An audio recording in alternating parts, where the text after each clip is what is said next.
तो आज की कहानी है यूइची की, जो कि सेकंड ईयर का एक स्टूडेंट है। वो आम जिंदगी बिताता है और डेली सुबह उठकर न्यूज़पेपर बेचता है। ऐसा वो इसलिए करता है ताकि वो अपने बेसिक नीड को पूरा कर सके। लेकिन आज यूइची ने जरूरत से ज्यादा काम किया है ताकि वो और भी पैसा कमा सके, क्योंकि उसका जो स्कूल है वो सभी लोगों को स्कूल ट्रिप पे लेके जा रहा है और यहाँ पे यूइची भी जाना चाहता है क्योंकि उसके दोस्त भी वहाँ पे जा रहे हैं। और यहाँ स्कूल में हम उसके सबसे करीबी दोस्तों से मिलते हैं। तो पहले दोस्त का नाम है सीबे, जो बहुत अमीर है, और यहाँ पे वो यूइची को बोलता है कि मैं तुम्हें पैसे दे सकता हूँ ताकि तुम स्कूल ट्रिप पे आ सको। लेकिन ये बात सीहो को अच्छी नहीं लगती। उसको ऐसा लगता है कि यहाँ पे सीबे जो है वो यूइची को अपना मनी पावर दिखाने की कोशिश कर रहा है और उसको ऐसा लग रहा है कि कहीं न कहीं इससे यूइची बुरा मान जाएगा। तभी बाकी के दो दोस्त यूतोरी और टेंजी भी वहाँ पे आ जाते हैं। वो दोनों यहाँ पे सीहो को शांत कराते हैं और बोलते हैं कि सीबे को माफ कर दो, वो तो कुछ भी बोलता रहता है। तो यहाँ पे जो टेंजी है वो बहुत ज्यादा स्मार्ट है और क्लास में उसकी जो रेपुटेशन है बहुत अच्छी है। तो वहीं पे यूतोरी जो है बहुत ज्यादा शांत रहने वाली लड़की है और उसको पास्ट में बहुत ज्यादा बुली किया गया है। तो देखा जाए तो इन पांचों की बहुत ही गहरी दोस्ती है और यहाँ पे यूइची चाहता है कि ये दोस्ती ऐसी ही बनी रहे। लेकिन अगले ही दिन सबको क्लासरूम में पता चलता है कि 2 मिलियन येन जो इन लोगों ने जमा किया था स्कूल ट्रिप के लिए वो चोरी हो गया है। जिसके बाद सीहो क्लास में बोलती है कि जो भी चोर है वो सामने आ जाए और माफी मांग ले,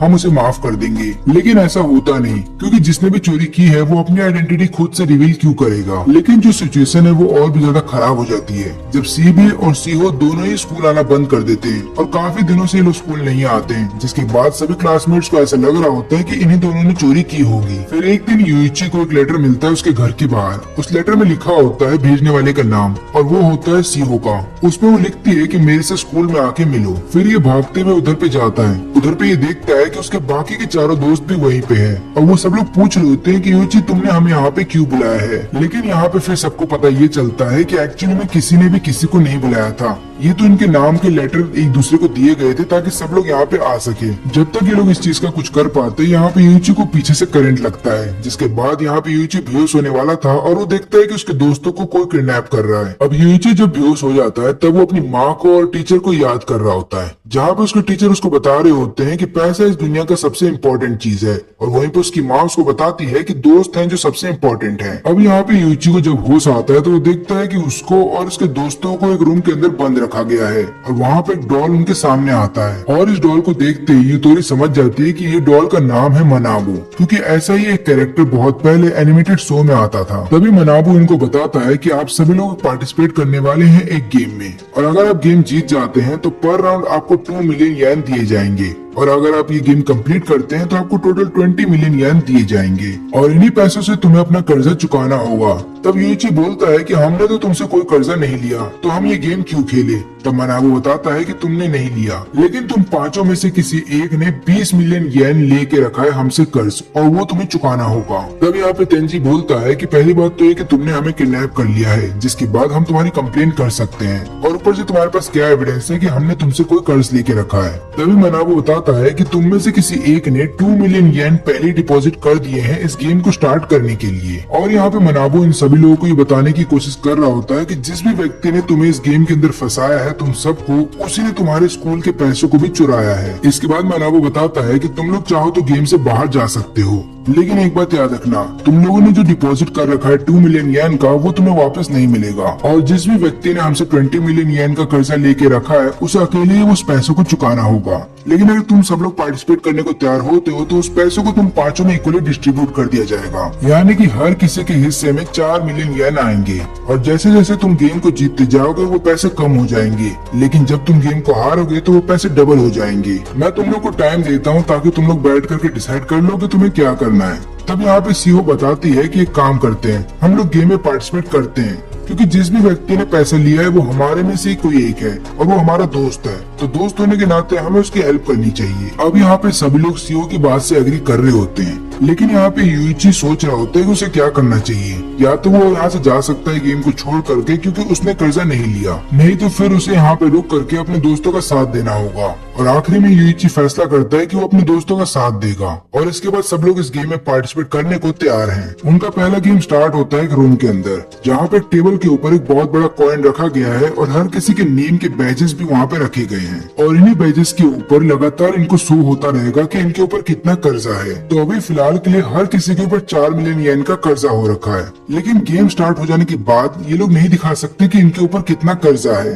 और अगर ऐसा किया जाता है तो जो भी व्यक्ति ऐसा करता है उसका अमाउंट डबल कर दिया जाएगा। फिर इसके बाद इन्हें गेम समझाया जाता है। तो इन सभी के सामने एक बहुत बड़ा सा टेबल है जिसके ऊपर एक बहुत बड़ा सा कॉइन है। इस कॉइन के ऊपर इन्हें अपना हाथ रखना है और फिर सभी लोगों से एक एक करके क्वेश्चंस पूछे जाएंगे। जहाँ पे अगर इन सबको ऐसा लगता है कि इस क्वेश्चन का आंसर यस होना चाहिए तो कॉइन ऑटोमेटिकली यस के ऊपर चला जाएगा। लेकिन अगर इनमें से किसी एक को भी ऐसा लगता है कि इस क्वेश्चन का आंसर नो होगा तो कॉइन नो के ऊपर चला जाएगा। और ये जो गेम है ये टेस्ट करेगा कि इनके अंदर कितनी यूनिटी है। और ऊपर से गेम के दौरान इनमें से कोई भी किसी से बात नहीं कर सकता, लेकिन जो क्वेश्चन पढ़ रहा है केवल वही अपना मुंह खोलेगा। और अगर इस रूल को तोड़ा गया तो तुम्हारा जो डेप्ट है उसको फिर से 2 गुना बढ़ा दिया जाएगा। और आखिरी का जो रूल है वो इन लोगों को एक वार्निंग के तौर पे दिया जाता है कि इस गेम के खत्म हो जाने के बाद जिसका सबसे कम स्कोर आएगा उस व्यक्ति के कर्जे में बाकी सबका कर्जा भी जोड़ दिया जाएगा। और गेम स्टार्ट होने से पहले इन लोगों को बताया जाता है कि इस गेम को अगर जीतना है तो अपनी यूनिटी बना के रखना। और इसी के साथ गेम स्टार्ट हो जाता है, जहाँ पे सीबे को बोला जाता है सबसे पहला क्वेश्चन पढ़ने के लिए। सीबे बोलता है कि क्या माउंट फूजी जापान का सबसे बड़ा माउंटेन है। क्वेश्चन बहुत ही सिंपल है और यहाँ पे सबको लगता है कि कॉइन यस की तरफ जाएगा, लेकिन सब लोग इस बात से हैरान हो जाते हैं जब कॉइन नो की तरफ चला जाता है, जिसकी वजह से इन लोगों का जो चांस होता है अपने कर्जे को कम करना वो और भी कम हो जाता है। और इसी दौरान हम देखते हैं कि यहाँ पे सीओ कुछ बोलना चाहती थी, लेकिन यहाँ पे यूची और टेंजी उसे मना करते हैं ऐसा करने से, क्योंकि अगर उसने ऐसा किया तो वो रूल को तोड़ देगी। फिर सेकंड क्वेश्चन पूछा जाता है सीओ के द्वारा, जो कि बहुत ही इजी क्वेश्चन था और हर किसी को लगता है कि इसका आंसर यस होगा, लेकिन तभी कॉइन नो की तरफ चला जाता है। और इस राउंड के बाद ये बात कंफर्म हो जाती है कि इनके बीच में कोई एक ऐसा है जो इन्हें धोखा दे रहा है। और यहाँ पे यूची को ऐसा लगता है कि सीबे वो व्यक्ति है जो इन्हें धोखा दे रहा है। अब ऐसा उसको इसलिए लगता है क्योंकि कुछ दिनों पहले सीबे जाकर के सीओ से मिलता है और उसे प्रपोज करने की कोशिश कर रहा था, लेकिन सीओ इसके लिए मना कर देती है और जब वो जबरदस्ती करता है तो उसे पंच मारती है, जिसके बाद वो उससे बात करना बंद कर देती है। और सीबे फिर लगातार हर किसी को बोल रहा होता है कि प्लीज जाकर के सीओ को मनाओ, लेकिन कोई भी ऐसा कर नहीं रहा था। लेकिन आखिरी में फिर यूची जाता है सीओ के पास और फिर यहाँ पे सीबे की तरफ से बात करता है, लेकिन आखिरी में फिर सीओ मान जाती है और वो उससे बात करने लगती है। लेकिन यहाँ पे यूची को ऐसा लग रहा होता है कि कहीं यही तो कारण नहीं कि सीबे यहाँ पे सबको धोखा दे रहा है और यहाँ पे वो अपना बदला लेना चाहता है। और यहाँ पे गेम में अब तीसरा क्वेश्चन पूछा जाता है टेंची के द्वारा, और ये क्वेश्चन भी बहुत सिंपल होता है और उसका आंसर भी यस होना था, लेकिन कॉइन नो की तरफ चला जाता है। अब यहाँ पे चौथा क्वेश्चन पढ़ा जाने वाला था यूची के द्वारा, लेकिन यूची देख करके हैरान था कि उसके कार्ड में लिखा हुआ था कि तुम्हें कोई भी क्वेश्चन नहीं दिया जाएगा, तुम चाहो तो खुद का कोई भी क्वेश्चन बना सकते हो। लेकिन तभी यूची का ध्यान जाता है इंस्ट्रक्शंस के ऊपर, जो कि इस पेज के नीचे लिखे हुए थे, जहाँ पे लिखा हुआ था कि जो भी तुम क्वेश्चन पूछोगे अगर उसका आंसर यस निकलता है तो ग्रुप जीत जाएगा, लेकिन अगर सबने आंसर का क्वेश्चन गलत दिया तो तुम्हारा जो कर्जा है वो आधा कर दिया जाएगा। और यहाँ पे यूची समझ जाता है कि उसके जो तीनों दोस्त हैं जिन्होंने स्टार्टिंग के 3 क्वेश्चन पूछे थे उन्हें भी ये बात पता थी और इसीलिए इतने इजी क्वेश्चंस का भी उन्होंने गलत आंसर दिया ताकि उनका जो कर्जा है वो आधा हो जाए। यहाँ पे यूची भी सोच रहा होता है कि उसे भी यहाँ पे सेल्फिश हो जाना चाहिए और इसको जानबूझ के आंसर को नो की तरफ ले जाना चाहिए ताकि उसका जो कर्जा है वो आधा हो जाए। लेकिन फिर उसको फिक्र होने लगती है यूतोरी की, क्योंकि आखिरी क्वेश्चन यूतोरी के द्वारा पूछा जाएगा और उसको ये बात पता है कि यूतोरी सबसे कमजोर है और जब यूतोरी क्वेश्चन पूछेगी तो सब लोग जानबूझ के उस क्वेश्चन का सही आंसर देंगे। ऐसा करने से यूतोरी वो राउंड जीत तो जाएगी लेकिन उसका कर्जा आधा नहीं होगा और जब ये गेम खत्म हो जाएगा तो यूतोरी का रैंक सबसे कम निकलेगा, क्योंकि यूतोरी के पास 4 मिलियन का कर्जा होगा और वहीं पे सबके पास 2 मिलियन का कर्जा होगा, यानी कि यूतोरी का रैंक सबसे कम होगा और उसके बाद यूतोरी के ऊपर बाकी सबका कर्जा भी डाल दिया जाएगा। लेकिन यहाँ पे यूची फेयर खेलना चाहता था और वो चाहता था कि यहाँ पे यूतोरी की मदद करना, इसलिए वो बहुत ही इजी क्वेश्चन पूछता है ताकि इसका आंसर यस निकले। लेकिन फिर से कॉइन नो की तरफ चला जाता है और यहाँ पे यूची समझ जाता है कि कोई जानबूझ के ये सब कर रहा है और उसको गुस्सा भी आता है, लेकिन वो कुछ कर नहीं पाता। अब आखिरी क्वेश्चन पूछा जाने वाला है यूतोरी से और यहाँ पे यूतोरी पूछती है कि क्या हम सभी लोग दोस्त बने रहेंगे। और यहाँ पे जिन लोगों ने ये गेम को कंडक्ट करवाया है वो लोग कैमरे से लगातार इन पे नजर रख रहे थे और वो लोग भी ये सोच रहे होते हैं कि जो क्वेश्चन ये स्टार्टिंग में आना चाहिए था, जिसके बाद इस क्वेश्चन का आंसर यस ही निकल करके आता। लेकिन अभी क्योंकि ग्रुप के अंदर सब लोग एक दूसरे के ऊपर शक कर रहे हैं कि कौन हो सकता है जो धोखा दे रहा है, तो हो सकता है इस क्वेश्चन का आंसर नो निकल करके आए। तभी यूइची बीच में बोल पड़ता है। वो ऐसा इसलिए करता है ताकि यूतोरी के ऊपर सारा कर्जा ना आ जाए, लेकिन ऐसा करने की वजह से यहाँ पे यूइची का कर्जा डबल हो जाता है और वो सबको बोलता है कि तुम लोग जानबूझ के यूतोरी को फंसाना चाहते हो। और ऊपर से रूल के अकॉर्डिंग अगर देखा जाए तो जिसका भी कर्जा सबसे कम होगा वो इस गेम को हार जाएगा। लेकिन यहाँ पे इन तीनों को ऐसा लग रहा होता है कि यूइची झूठ बोल रहा है, इसलिए ये लोग यूइची से कोई भी बात नहीं करते। और क्योंकि यहाँ पे अब यूइची सबके ऊपर इल्जाम लगा रहा था, तो अगला राउंड जब स्टार्ट होता है तो सब लोग यस की तरफ कॉइन को ले जाते हैं। और जब गेम खत्म हो जाता है तो सबको ये बात पता चलती है कि उनके ऊपर जो 4 बिलियन का कर्जा है उसमें से केवल 4 लाख ही कम हुआ है। और यहाँ पे यूइची के ऊपर जो कर्जा है वो 4 बिलियन का ही रह गया, क्योंकि जब यूइची ने सवाल पूछा था तब सबने नो आंसर दिया था, यानी कि उसका जो कर्जा था वो 2 बिलियन का हो गया था। लेकिन जब उसने बोल दिया सबके सामने तो वो फिर से 4 बिलियन का हो गया। और इसके बाद मनाबू वहाँ पे आता है और बोलता है कि अब हमें सेकंड गेम खेलना होगा। लेकिन यहाँ पे यूइची थोड़ी देर के लिए रुकता है। वो सबके क्वेश्चंस पेपर को देखना चाहता था ताकि उसे पता चले कि उनके क्वेश्चन में क्या लिखा गया था, लेकिन इसके लिए बहुत देर हो जाती है क्योंकि हर किसी के पेपर में जो क्वेश्चन लिखा गया था वो अचानक से गायब हो जाता है। तभी यहाँ पे सीहो भी आ जाती है और वो यूइची के साथ डिस्कस कर रही होती है कि हम में से ट्रेडर कौन हो सकता है। अब यहाँ पे यूइची को ऐसा लग रहा था कि सीहो हो सकती है जो ट्रेडर हो, क्योंकि स्टार्टिंग जब गेम का होने वाला था तब यहाँ पे सीहो ने बोला था कि हमें ये गेम खेलना होगा। और उसने एक बार भी ये नहीं सोचा कि हम में से कौन ऐसा हो सकता है जिसने की स्कूल ट्रिप की 2 मिलियन येन चुराए हैं और ऊपर से इन लोगों से कर्जा लेके रखा है। लेकिन यहाँ पे सबसे अजीब बात ये होती है कि जब सीहो यहाँ पे यूइची के पास आती है तो वो ये बताती है यूइची को कि मैं तुम्हें पसंद करती हूँ। और ऊपर से वो ये भी रिवील करती है कि जब पहले राउंड का क्वेश्चन पूछा गया था तो मैं वहाँ पे बोलने वाली थी, जिसकी वजह से मेरे ऊपर भी पेनल्टी डाल दी गई है और मेरा भी जो डेब्ट है वो बढ़ गया है। और यहाँ पे इन दोनों की बात टेंजी सुन लेता है, लेकिन यहाँ के जो ऑर्गेनाइजर्स होते हैं उन्हें बात पता चल जाती है कि यूइची बहुत ज्यादा स्मार्ट है और खासकर जब बात पैसों की है तो यूइची को कोई नहीं हरा सकता। लेकिन इन लोगों को ऐसा लग रहा होता है कि इतना ज्यादा शार्प माइंडेड भी काफी नहीं होगा यहाँ पे हर गेम जीतने के लिए। और इन 5 दोस्तों में से कोई एक ऐसा है जो इनकी फ्रेंडशिप को तोड़ना चाहता है। अब यहाँ पे जब अगला गेम स्टार्ट होने वाला होता है तो इन्हें बताया जाता है कि इस गेम को कुछ ऑडियंस देखेंगे, वो भी ऊपर से।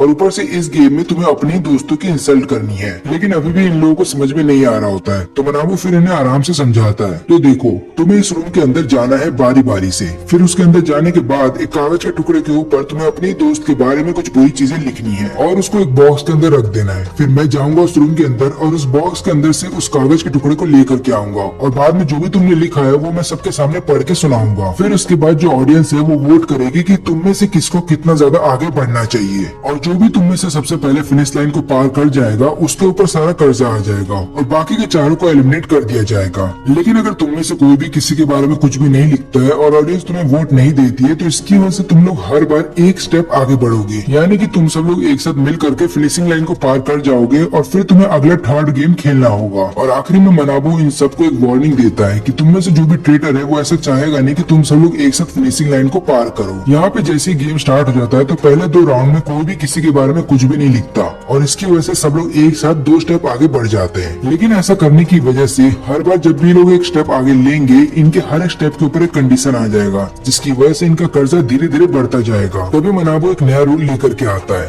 कि जितना भी कर्जा तुम्हारे ऊपर एक एक स्टेप को बढ़ने के बाद आ रहा है, ये सारा कर्जा उस व्यक्ति के ऊपर ट्रांसफर कर दिया जाएगा जो फिनिश लाइन को सबसे पहले पार करेगा। और इसकी वजह से तीसरा राउंड कम्प्लीटली चेंज हो जाता है, जहाँ पे सीहो के बारे में किसी ने कोई बुरी चीज लिखी थी। लिखा यह गया था कि सीहो यूइची को लाइक करती है और उसने टेंजी को भी डेट किया है। और ये चीज देख करके ऑर्गेनाइजर समझ जाते हैं कि एक लव ट्रायंगल फ्रेंडशिप को जल्दी तोड़ देता है और इसकी वजह से अब सीहो को 5 स्टेप आगे बढ़ना होगा और बाकी सब केवल 1 स्टेप आगे बढ़ेंगे। अब इसके बाद यहाँ पे सीबे जाता है यूइची के पास और बोलता है कि अगर सीहो तुम्हें लाइक करती थी तो तुम्हें अपने तक ही बात रखनी थी, तुम्हें सबको बात नहीं बतानी चाहिए थी। लेकिन यहाँ पे टेंजी फिर सीबे से बोलता है कि तुम इतना गुस्सा क्यों कर रहे हो, जबकि उसका एक्स बॉयफ्रेंड तो मैं रह चुका हूँ। फिर सीहो सबको समझाती है कि एक्चुअली मैं टेंजी को इसलिए डेट कर रही थी क्योंकि हमारे फादर ऐसा चाहते थे। वो दोनों एक दूसरे को जानते थे और वो लोग चाहते थे कि उनके बच्चे भी एक दूसरे से बड़े होकर शादी कर ले। लेकिन मैं टेंजी को प्यार नहीं करती और मैंने उसको ये बात पहले ही बता दी थी, इसलिए अब हम दोनों एक दूसरे को डेट नहीं करते। अब ये बात पूरी तरह से सच नहीं है क्योंकि यहाँ पे जो टेंजी है उसके मन में फीलिंग्स है सीओ को लेकर के, और ये बात हमें तब पता चलती है जब यहाँ पे सीबे जो है वो सीओ को डांट रहा था।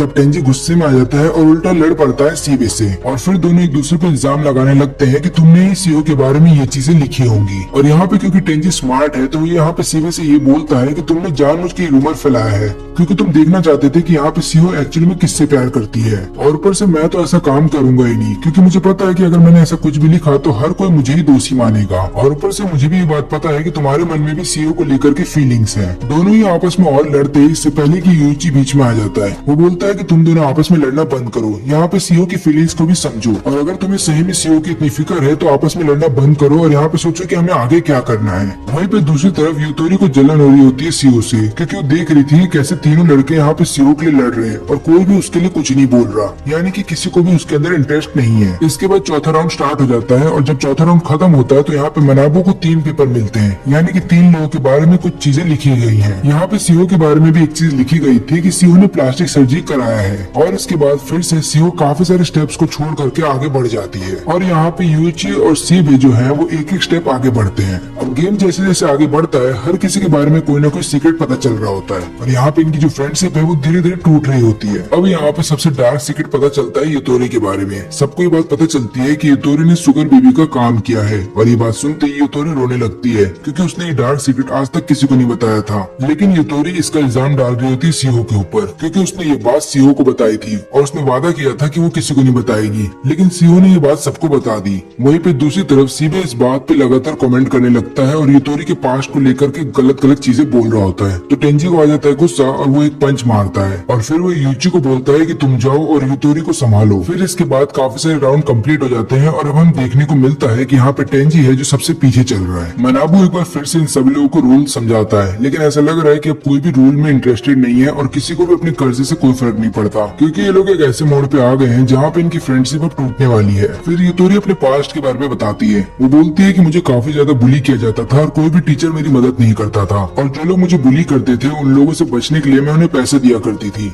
अब लगातार तो मैं पैसे जमा नहीं कर पाती थी अपने घर से, तो पैसे जमा करने के लिए मैं शुगर बेबी का काम करने लगी। फिर मेरे को एक अमीर बुढ़ा मिल गया जिसके साथ स्टार्टिंग में तो मैं खाना खाया करती थी, बाद में आगे चल करके वो मेरी फोटो लेने लगा। लेकिन जब वो बात आगे बढ़ गई और उसने मेरे साथ फिजिकल होने की कोशिश की तो मैं वहाँ से भाग आई। मेरा यकीन करो मैंने इसके अलावा कुछ भी नहीं किया। लेकिन जो ऑडियंस थे वो लोग यूतोरी की बात पे यकीन नहीं करते, तो यूतोरी लगातार बोल रही होती है यूची से कि तुम मेरा यकीन करो, क्योंकि यहाँ पे यूतोरी चाहती थी कि यूची बस उस पर बिलीव करे, बाकी कोई करे या ना करे उसको इससे कोई फर्क नहीं पड़ता। अब यहाँ पे यूची सोच रहा होता है कि उसे क्या करना चाहिए, क्योंकि अगर उसने यूतोरी का साथ यहाँ पे छोड़ दिया तो वो अकेले पड़ जाएगी। और यहाँ पे जो ऑर्गेनाइजर्स होते हैं वो लोग आपस में बात कर रहे होते हैं कि ह्यूमंस की सबसे घटिया चीज यही होती है, उनका खुद का अगर डार्क सीक्रेट किसी को नहीं पता चला है तो उनको ऐसा लगता है कि वो लोग सबसे ज्यादा प्योर है, और वो लोग ऐसे लोगों को डांट सकते हैं जिनका सीक्रेट सबको पता चल गया है। फिर इसके बाद यूची यूतोरी से बोलता है कि मैं तुम्हारे पास्ट को एक्सेप्ट करता हूँ और मैं वादा करता हूँ कि मैं तुम्हारा साथ नहीं छोड़ूंगा। इसके बाद यूची यहाँ पे यूतोरी के कान में कुछ बोलता है, लेकिन वो किसी को सुनाई नहीं देता और उसको बोलता है कि मुझ पर ट्रस्ट करो। लेकिन यहाँ पे जो ऑर्गेनाइजर्स है उनको ये लगता है कि अगर यहाँ पे यूची यूतोरी को माफ कर दे रहा है तो इसका मतलब यूची का भी एक पास्ट है जो उसने किसी को नहीं बताया। लेकिन यहाँ पे जो यूतोरी है वो लगातार यूची से बोलती है कि मुझे कहीं दूर लेके चलो, मुझे सीओ के पास नहीं रहना। अब यहाँ पे सीओ बताती है कि मुझे उसकी स्टोरी के बारे में इसलिए पता है क्योंकि मैंने यूतोरी की मदद की थी जब काफी सारे लोग उसको एक जगह घेर के खड़े थे और मैंने उसको वहां से बचाया था,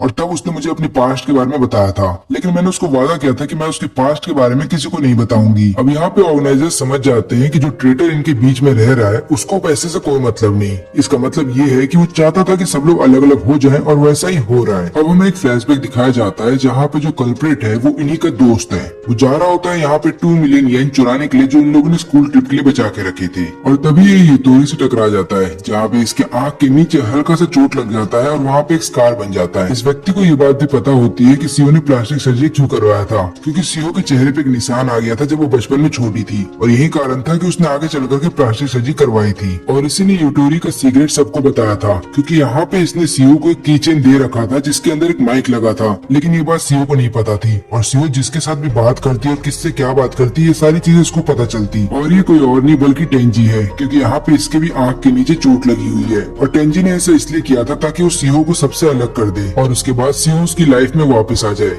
यहाँ पे सीओ लगातार टेंजी को समझा रही होती है कि उसने यूतोरी का सीक्रेट सबको नहीं बताया, और यहाँ पे टेंजी ऐसा नाटक कर रहा होता है कि हाँ मैं तुम्हारी बात पे यकीन करता हूँ, क्योंकि टेंजी ही था जिसने हर किसी को धोखा दिया है। और अब तक टोटल 5 सीक्रेट है जो पता चले हैं हर किसी के बारे में, उसमें से 3 टेंजी ने खुद लिखे हैं। और यहाँ पे अब यूतोरी सीओ के ऊपर ट्रस्ट नहीं करती, तो टेंजी सोचता है कि उसको सीओ के साथ भी यही करना चाहिए, यानी कि सीओ को इस बात पे यकीन दिलाएगा कि यूतोरी ने खुद ही अपना सीक्रेट सबके सामने रिवील किया, ताकि वो तुमको दिखा सके कि तुम सबसे बुरी हो और बाद में यूची के करीब चली जाए। टेंजी को ये बात भी पता होती है कि यहाँ पे यूची जो है वो यूतोरी का साथ ही देगा जब उसका सीक्रेट सबके सामने आ जाएगा, तब वो ये मौका देख करके सीओ के और भी करीब जाने की कोशिश करेगा। तभी मानाबू बोलता है कि हमें गेम को कंटिन्यू करना चाहिए, और यहाँ पे यूची फिर टेंजी से बोलता है कि तुम जाओ इस बार बार पहले। टेंजी को ये बात पता होती है कि वो सबसे आखिरी में है और अगर वो लगातार आखिरी में रहेगा तो हर किसी को उसी पे शक होगा, तो वो अपने ही बारे में कुछ डार्क सीक्रेट्स यहाँ पे लिख देता है नोट के ऊपर, ताकि किसी को भी उस पर शक न हो। जब टेंजी वापस आता है तो वो देखता है कि यहाँ पे यूची ने थप्पड़ मार दिया है सीहो को,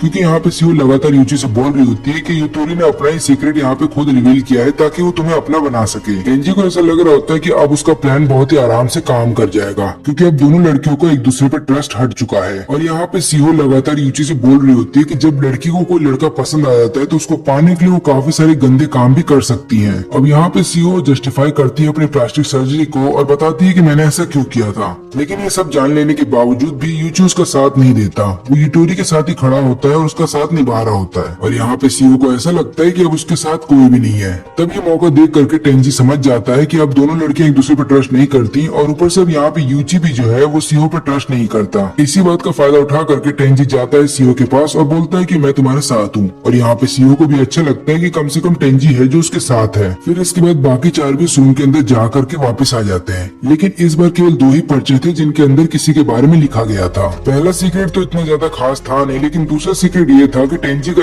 एज हम सबसे ज्यादा है और ये बात टेंजी ने खुद लिखा था। फिर टेंजी सबको समझाता है कि मैंने एक क्लास 2 बार रिपीट किया था और यही कारण है कि मेरी उम्र तुम सबसे ज्यादा है, लेकिन मैं तुम्हारे साथ पढ़ रहा हूँ। अब यहाँ पे टेंजी बोलता है कि ये बात केवल सीओ को ही पता थी और वो उसका सारा ब्लेम सीओ के ऊपर डाल रहा होता है। टेंजी ऐसा इसलिए करता है ताकि सीओ को ये लगने लगे कि अगर टेंजी ने उसका साथ छोड़ दिया तो फिर उसका साथ निभाने के लिए कोई नहीं आएगा। अब इसके बाद सीओ इन सबसे और आगे चली जाती है और यहाँ पे सीओ जब एक और कदम लेती है तो उसको एक नया रिवॉर्ड मिलता है। इस रिवॉर्ड के मिल जाने के बाद सीओ यहाँ पे किसी एक को चुन सकती है जिसका सीक्रेट सबके सामने बताया जाएगा, लेकिन यहाँ पे उस व्यक्ति का सीक्रेट किसी और के द्वारा नहीं बल्कि गेम कंडक्ट करवा रहे लोगों के द्वारा बताया जाएगा। और फिर इसके बाद ऑडियंस डिसाइड करेगी कि उस व्यक्ति को माफ करना है या नहीं। अब ये बात सुनते ही टेंजी डर जाता है, क्योंकि यहाँ पे उसको ऐसा लग रहा होता है कि सीओ उसी को चुनेगी, क्योंकि यहाँ पे सीओ केवल उसी को ट्रस्ट करती है। और अगर ऐसा हुआ तो सबको पता चल जाएगा कि 2 मिलियन येन किसी और ने नहीं बल्कि टेंजी ने चुराए थे और ऊपर से इन सबको गेम के अंदर भी टेंजी लेकर के आया है। तभी बीच में सीबे आ जाता है और सीओ को बोलता है कि मुझे चुनो। अब यहाँ पे वो ऐसा इसलिए करता है ताकि सीओ के मन में वो अपनी जगह बना सके और यहाँ पे सीओ को इम्प्रेस किया जा सके। फिर गेम के द्वारा ये रिवील किया जाता है कि सीबे के जो फादर है वो बहुत ही करप्ट पर्सन है और ऊपर से उन्होंने काफी सारी लड़कियों के साथ गलत काम भी किए हैं और ऊपर से उन्होंने काफी सारे मर्डर केस को छुपाने की कोशिश की है। अथॉरिटीज ये बात अच्छे से जानते हैं कि कोई भी पेरेंट्स नहीं चाहेंगे कि उनका बच्चा किसी क्रिमिनल के बच्चे के साथ खेले और यहाँ पे ऐसा ही होगा। इसका मतलब ये कि अब कोई भी सीबे का साथ नहीं देना चाहेगा। अब टेंजी इस बात का फायदा उठाता है और सबको बोलने लगता है कि कोई भी सीबे का साथ मत देना, क्योंकि हो सकता है कि सीबे भी एक क्रिमिनल हो लेकिन उसके फादर ने ये बात छुपा दी है और इसके बाद सीबे बहुत अकेला पड़ जाता है। अब कोई भी उसका साथ देने को तैयार नहीं है और यहाँ पे ऑडियंस को भी ये लगता है कि सीबे के बारे में जो चीजें बोली गई है वो सही है। फिर इसके बाद सीबे 9 स्टेप्स आगे आ जाता है और यहाँ पे सीओ के बगल में खड़ा हो जाता है। फिर इसके बाद अगला राउंड स्टार्ट होने वाला होता है और यहाँ पे टेंजी सोचता है कि अब वो इस राउंड में सब चीज खत्म कर देगा, लेकिन जैसे ये राउंड खत्म होता है तब यहाँ पे मानवो बताता है कि केवल एक ही आदमी के बारे में एक डार्क सीक्रेट लिखा गया है और वो है सीबे के बारे में, जहाँ पे लिखा ये गया है कि सीबे ने एक आदमी का खून कर दिया है। टेंजी भी इस बात से हैरान था क्योंकि उसने ये बात नहीं लिखी थी और वो यही सोच रहा होता है कि ऐसा लिख कौन सकता है। अब यहाँ पे वो ज्यादातर तो कुछ नहीं बोलता क्योंकि उसको ऐसा लगता है कि अगर वो कुछ बोलेगा तो सबसे पहले शक उसी पे चला जाएगा, लेकिन तभी उसकी नजर जाती है यूइची पे और वो समझ जाता है कि ये काम किसी और का नहीं बल्कि यूइची का है। अब यहाँ पे सीबे लगातार समझाने की कोशिश कर रहा होता है कि उसने किसी का खून नहीं किया और उसके बारे में जो चीज लिखी गई है ये झूठ है। यहाँ पे टेंजी को भी ये बात पता होती है कि सीबे जैसा एक लड़का किसी का खून नहीं कर सकता और यूइची ने जानबूझ के उसके बारे में ये झूठ लिखा है। फिर सीबे यहाँ पे जाता है मानवू के पास और उसको बोलता है कि ये झूठ लिखा गया है, इसलिए तुम्हें उसको पनिश करना होगा जिसने मेरे बारे में झूठ लिखा है। यहाँ पे मानवू बताता है कि मैं ऐसा कर तो सकता हूँ, लेकिन रूल्स के मुताबिक अगर देखा जाए तो तुम्हें सबसे पहले साबित करना होगा कि तुमने किसी का खून नहीं किया है। सीबे बोलता है कि एक काम करो, मेरा क्रिमिनल रिकॉर्ड चेक कर लो, लेकिन मानू बताता है कि ऐसा नहीं हो सकता क्योंकि हो सकता है तुम्हारे फादर ने तुम्हारा क्रिमिनल रिकॉर्ड साफ कर दिया हो। अब यहाँ पे मानू बोलता है ऑडियंस को कि आप लोग क्या सोचते हैं, और यहाँ पे क्योंकि ऑडियंस को यही लगता है कि सीबे ने सही में खून किया होगा तो यहाँ पे सीबे का पॉइंट्स बढ़ जाता है। फिर यूइची जाता है सीबे के पास और बोलता है कि मुझे तुम पे ट्रस्ट है, और फिर वो ये भी रिवील करता है कि जो हम में से ट्रेटर है वही सबके सीक्रेट चुपके से लिख रहा है और गेम के स्टार्टिंग से ही वो हम लोगों से झूठ बोलता आ रहा है। लेकिन अभी यूइची उसके बारे में नहीं बता सकता क्योंकि उसको भी पूरी तरह से नहीं पता कि हम में से ट्रेटर कौन है। यहाँ पे टेंजी थोड़ी देर के लिए घबरा जाता है, लेकिन उसको ऐसा लगता है कि यूइची ऐसे ही बोल रहा है, मतलब उसको भी पूरी तरह से कंफर्म नहीं है कि ट्रेटर कौन है। फिर यहाँ पे यूइची रिवील करता है कि अगर हम एक साथ लगातार आगे बढ़ते रहते तो इससे हमारा जो कर्ज है वो बढ़ जाता। तब यहाँ पे फायदा केवल गेम के अथॉरिटीज का होता, लेकिन जो ऑडियंस इस गेम को देख रही है उनका कोई फायदा नहीं होता। और ऊपर से हमने अभी देखा कि किस तरीके से सीईओ को एक रिवॉर्ड दिया गया था अगले स्टेप पे, तो उसी तरीके से हम एक साथ अगर आगे बढ़ते रहते तो हमें भी काफी सारे रिवॉर्ड दिए जाते। इसका एक ही मतलब है कि जब हम फिनिशिंग लाइन को पार कर जाते वो भी एक साथ, तब हमारा कर्जा जो है वो एक जैसा ही रहता, ना तो ज्यादा बढ़ता और ना ही ज्यादा घट जाता। लेकिन इन सभी लोगों को ये बात समझने में बहुत देर हो गई है। तभी यूइची एक प्लान के साथ आता है। वो बोलता है कि सीबी अब क्योंकि सबसे आगे चल रहा है तो हम अपने बारे में कोई ना कोई डार्क सीक्रेट पेपर के ऊपर लिखेंगे ताकि हम सब लोग भी सीबी तक पहुंच जाएं और कोई भी इस रूल को नहीं तोड़ेगा। यानी कि कोई भी सीबी के बारे में कोई भी बुरी चीज नहीं लिखेगा बल्कि अपने बारे में ही लिखेगा। और किसी ने अगर अपने बारे में ना लिख करके सीबी के बारे में लिखा तो हम समझ जाएंगे कि ट्रेडर कौन है। लेकिन टेंजी इससे डिसएग्री कर देता है और बोलता है कि मैं इसको नहीं करने वाला। अगर तुम्हें पता है कि ट्रेडर कौन है तो उसका नाम अभी बता दो। अब यहाँ पे टेंजी जानबूझ के यूची से लगातार सवाल पूछ रहा होता है क्योंकि उसको पता है कि यूची को असली में ट्रेडर कौन है ये नहीं पता, और ऐसा करने से वो यूची के ऊपर प्रेशर बनाएगा जिसके बाद यूची घबरा जाएगा। लेकिन यहाँ पे यूची कुछ भी नहीं बताता और जब अगला राउंड स्टार्ट होता है तो उसका रिजल्ट बहुत ही हैरान करने वाला था क्योंकि इस बार 10 चिट्ठियां निकलती हैं जिसमें कि हर किसी के बारे में कुछ न कुछ लिखा हुआ था और इसकी वजह से यूची का जो प्लान होता है वो फेल हो जाता है। तब यहाँ पे टेंजी उसको बोलता है कि अब तुम्हें बताना ही पड़ेगा कि ट्रेडर कौन है।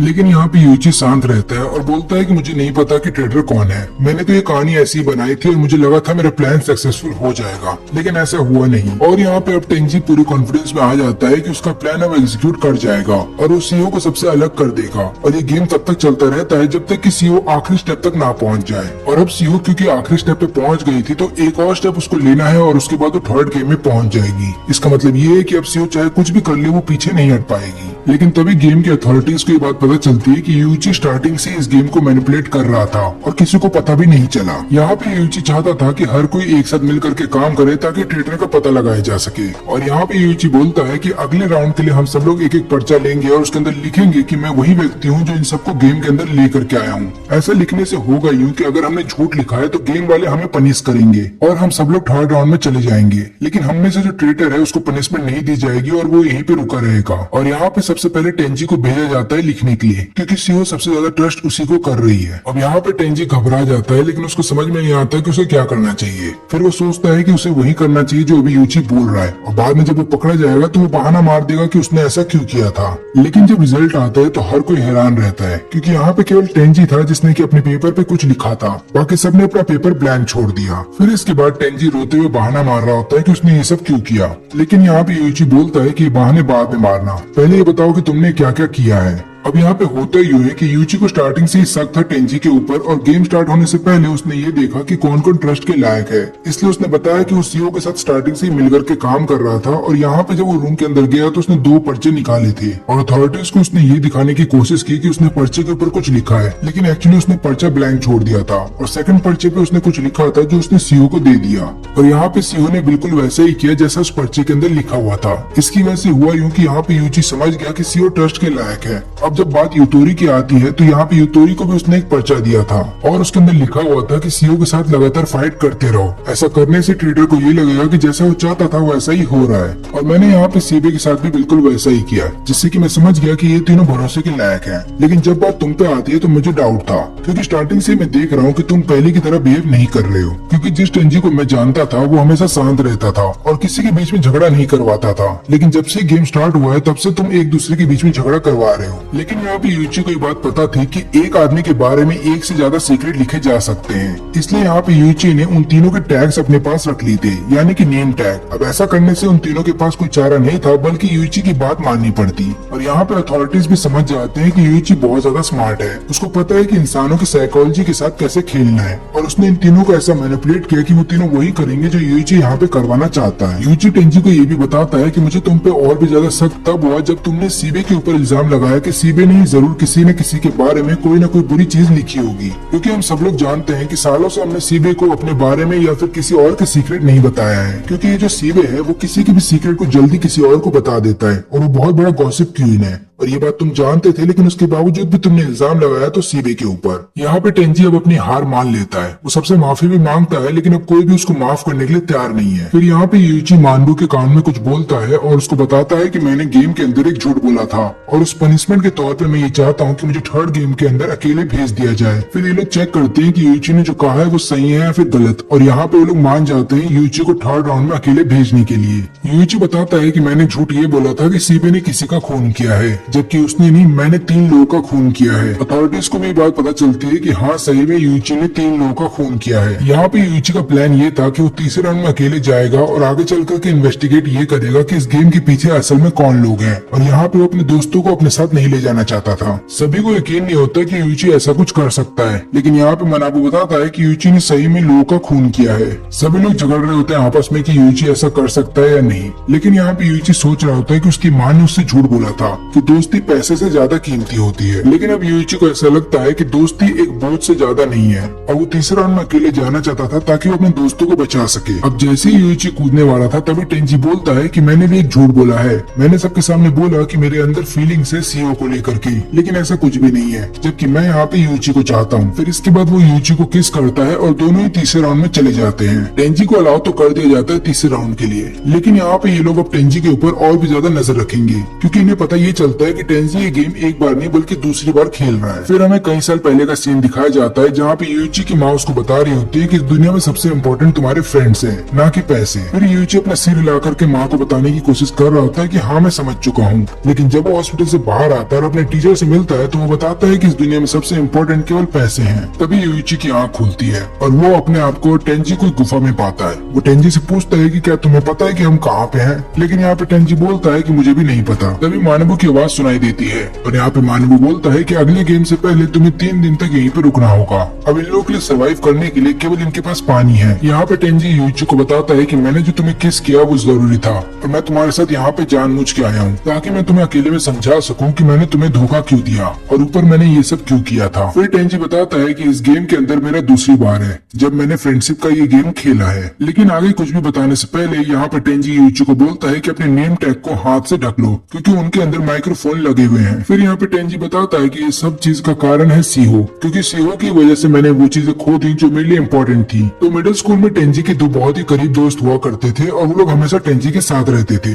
फिर यहाँ पे टेंजी डिसाइड करता है कि वो जितने भी पैसे बचाएगा उनसे वो एक बिजनेस खोलेगा, और उस बिजनेस के अंदर ही अपने दोनों दोस्तों को भी शामिल करना चाहता था। टेंजी के दोस्तों को भी इस बात पे हैरानी हुई जब टेंजी ने बोला कि मैं अपने पैसे से बिजनेस खोलना चाहता हूँ और उसमें तुम लोग को भी शामिल होना है। यहाँ पे उनको लगा कि टेंजी अपना पैसा हम पे क्यों बर्बाद करेगा, लेकिन यहाँ पे टेंजी बताता है कि जब तक हम तीनों साथ में हमें कोई नहीं रोक सकता। लेकिन इसके 1 साल के बाद वहाँ पे सीईओ का भी ट्रांसफर हो जाता है और इन लोगों का बिजनेस बहुत ही अच्छा चल रहा था। लेकिन तभी टेंजी के दोनों दोस्त उससे पूछते हैं कि क्या तुम सीईओ को डेट कर रहे हो, और यहाँ पे टेंजी उनको सारी बात बता देता है कि कैसे हमारे पेरेंट्स चाहते थे कि हम एक दूसरे से शादी कर ले, लेकिन ऐसा हो नहीं पाया। अब ये सुन लेने के बाद से ही इनके बिजनेस में जितना ही पैसा इन लोगों को मिलता था ये लोग आपस में बांट लिया करते थे, और इन लोगों ने डिसाइड किया था कि जब ये लोग हाई स्कूल पहुंच जाएंगे तो ये लोग अपना पैसा डिसाइड करेंगे कहाँ पे इन्वेस्ट करना है, और 20 साल के होने से पहले जिस भी व्यक्ति ने सबसे ज्यादा पैसा बनाया होगा वही कंपनी का प्रेसिडेंट बनेगा। लेकिन चीजें अचानक से बदल जाती हैं जब ये लोग बोलते हैं कि प्रेसिडेंट जो होगा वो जाकर के सीईओ को कन्फेस करेगा कि वो उससे प्यार करता है। टेंजी समझ जाता है कि इनकी दोस्ती टूटने वाली है, लेकिन यहाँ पे टेंजी को ऐसा लगता है कि ये सभी काम फ्यूचर में होगा, इसलिए यहाँ पे टेंजी इनको कुछ भी नहीं बोलता। फिर इसके कुछ दिन बाद इन्हें फिर से इसी गेम के अंदर ला करके पटक दिया जाता है, और यहाँ पे इन्हें ये बात पता चलती है कि इनमें से किसी एक ने इन लोगों से 10 मिलियन येन का कर्जा लेके रखा है। तीनों ही इस गेम को हार जाते हैं, लेकिन यहाँ पे टेंजी के कंधों के ऊपर 20 मिलियन येन का कर्जा आ जाता है, और टेंजी को बोला जाता है कि तुम बाहर जाकर के इस गेम के बारे में किसी को नहीं बताओगे। फिर टेंजी जब अपने दोस्तों से पता करता है तो उसे पता ये चलता है कि उसके एक दोस्त ने 10 मिलियन येन लिए थे ताकि वो सीईओ के लिए गिफ्ट खरीद सके। लेकिन यहाँ पे टेंजी ये जान करके भी किसी को कुछ नहीं बता सकता क्योंकि उसको डर था कि गेम कहीं उसकी जान न ले ले। फिर इसके कुछ दिन बाद टेंजी के दोनों दोस्तों ने किसी और जगह एडमिशन ले लिया और दोनों ही सिटी से बाहर चले गए, और यहाँ पे सीईओ लगातार और प्रेशर बना रही है टेंजी के ऊपर। आखिर में टेंजी अपने फादर को सारी बात बता देता है क्योंकि यहाँ पे उसकी लाइफ में केवल एक ही पर्सन इम्पोर्टेंट है और वो उसके फादर है। टेंजी के फादर उसकी सारी बात सुनते हैं और उसको बोलते हैं कि तुम चिंता मत करो, तुम थोड़ी देर रिलैक्स करो, अब बाकी का काम मैं देख लूंगा। लेकिन उसी दिन टेंजी को एक खबर पता चलती है कि उसकी फादर की डेथ हो गई है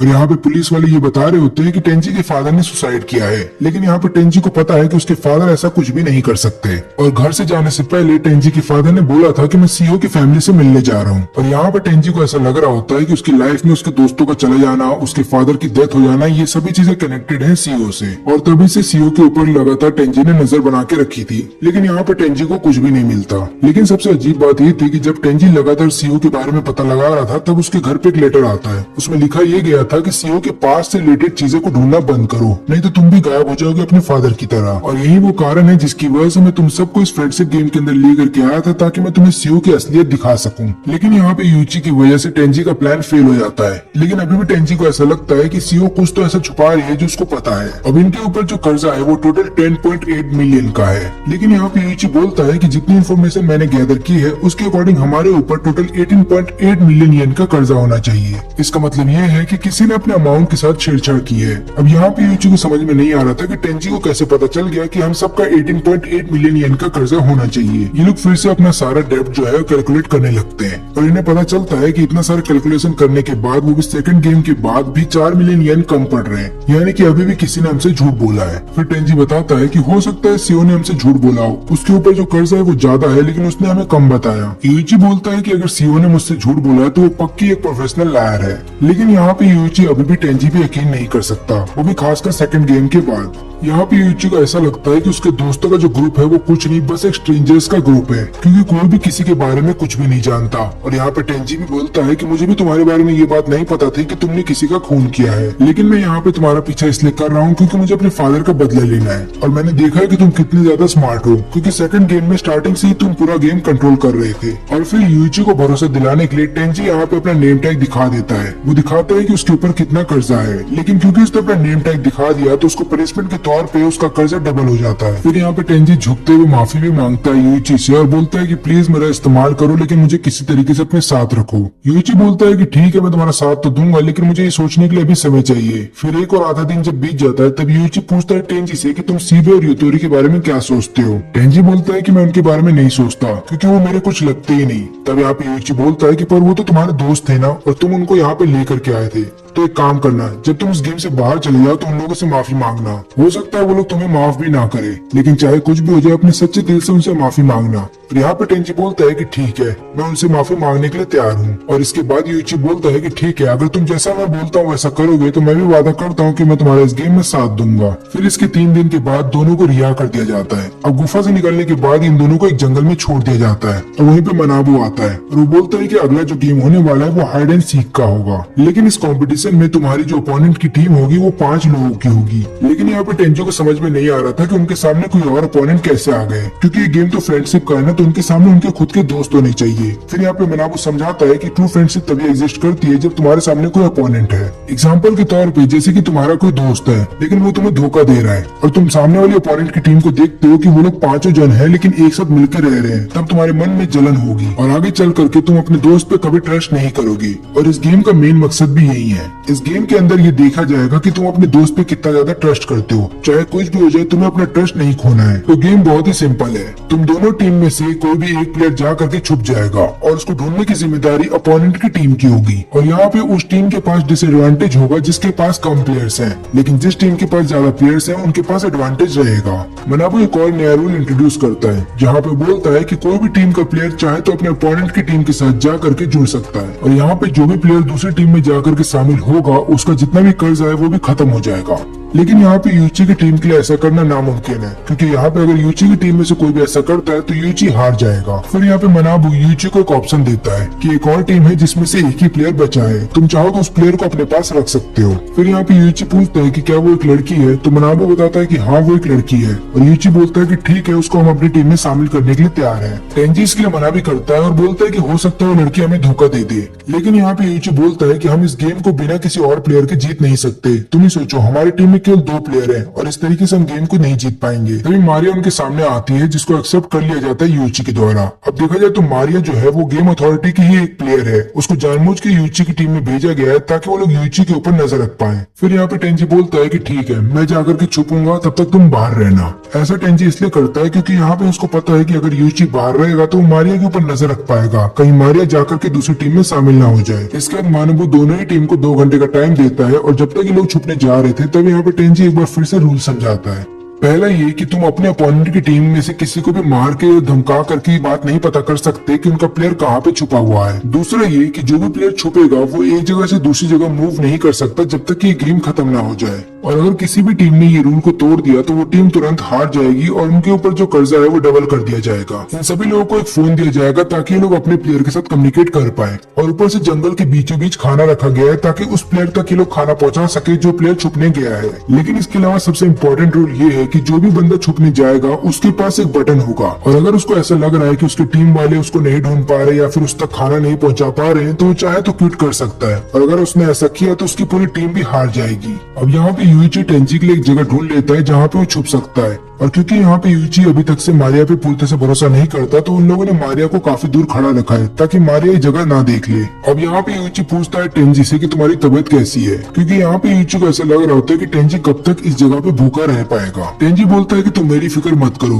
मैं वादा करता हूँ कि मैं इस बटन को कभी प्रेस नहीं करूंगा क्योंकि मुझे तुम पे भरोसा है। और यहाँ पे यूइची बोलता है कि ठीक है, मैं वादा करता हूँ कि मैं तुम्हारे लिए वापस यहाँ पे जरूर आऊंगा। इसके बाद यूइची वहाँ से चला जाता है और 2 दिन बीत जाते हैं लेकिन अभी भी यूइची एक बार भी टेंजी से मिलने के लिए नहीं आया। जब से ये गेम स्टार्ट हुआ है तब से टेंजी ने कुछ भी नहीं खाया और ऊपर से 2 दिन और बीत चुके हैं लेकिन उसने कुछ भी नहीं खाया। इसके अलावा उसने पानी तक भी नहीं पिया है। और यहाँ पर टेंजी अब शक कर रहा होता है कि क्या यूइची उसके लिए सही में आएगा भी या नहीं। टेंजी ये भी सोच रहा होता है कि हो सकता है यूइची ने अपने साइड बदल लिया हो, यानी कि वो दूसरी टीम में जाकर के मिल गया हो। लेकिन अगर ऐसा होता तो ये गेम वहीं पे खत्म हो जाता। यहाँ पे टेंजी ये भी सोचता है कि हो सकता है यूइची मुझे जानबूझ के टॉर्चर कर रहा है क्योंकि प्रीवियस गेम में जो भी मैंने उन लोगों के साथ किया वो उसका बदला लेना चाहता है। इसके बाद टेंजी यूइची को कॉल करता है लेकिन यहाँ पे यूइची नहीं उठाता बल्कि अपोनेंट टीम के प्लेयर्स उठाते हैं और वो यहाँ पे टेंजी को बताते हैं कि यूइची हमारे साथ आराम से बैठकर खाना पानी खा रहा है और वो मौज मस्ती कर रहा है, उसको तुम्हारी कुछ भी नहीं पड़ी। अगर उसको तुम्हारी पड़ी होती तो अब तक तुम्हें ढूंढने जाता, लेकिन उसने एक बार भी तुम्हें ढूंढने की कोशिश नहीं की है